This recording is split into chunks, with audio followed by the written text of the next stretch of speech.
Hi friends, எல்லாம் நல்லா இருக்கீங்களா? இன்றைக்கி நம்ம சுசித்ரு ஃபுட்ஸில் என்ன ஒர்க் போச்சு அப்படின்னு பார்த்தீங்கன்னா, தேங்காய் தான் உடச்சி வச்சோம். நம்ம வந்து சல்ஃபர் இல்லாத தேங்காய் எண்ணெய் வந்து வீட்டு பர்பஸ்க்காக ஆட்டினோம். அப்புறம் நம்ம கஸ்டமர்ஸும் கேட்குறதுக்காக நம்ம வந்து அதை உடச்சி வச்சுருந்தோம். நெக்ஸ்ட்டு வந்து பார்த்திங்கன்னா, நம்ம மில்லட் அடை மிக்ஸுக்கு தான் எல்லாத்தையுமே கழுவி நல்லா காய வச்சுருந்தோம்.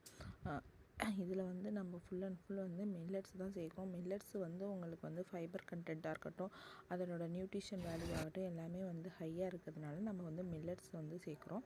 நம்ம மில்லட் அடை மிக்ஸுக்கு எல்லாமே கழுவி காய வச்சு நல்லா ரெடி பண்ணியாச்சு. நெக்ஸ்ட்டு வந்து பார்த்திங்கன்னா, நம்மள்ட்ட ஒரு கஸ்டமர்ஸ் வந்து கேட்டிருந்தாங்க, இந்த காக்ராவோட ஃப்ளார் வந்து ரெடி பண்ணி வேணும் அப்படின்னு சொல்லிட்டு.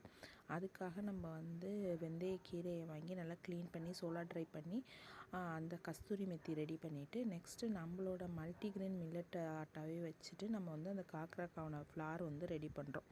நம்மளோடது எல்லாமே என்னென்னு பார்த்திங்கன்னா, கஸ்டமைஸ்டு ஃபுட்டு தான். நம்மள்ட்ட ஸ்டாண்டர்டாகவும் இருக்கும். சில பேர் கஸ்டமைஸ்டாக சிலது கேட்குறப்ப நம்ம அதை வந்து ரெடி பண்ணி கொடுக்குறோம்.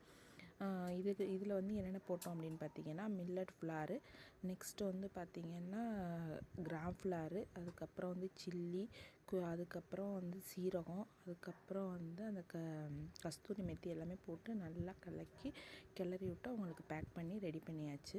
இது மாதிரி உங்களுக்கு கஸ்டமைஸ்டு ப்ராடக்ட் வேணால் சுசித்ரு ஃபுட்ஸை காண்டாக்ட் பண்ணுங்கள்.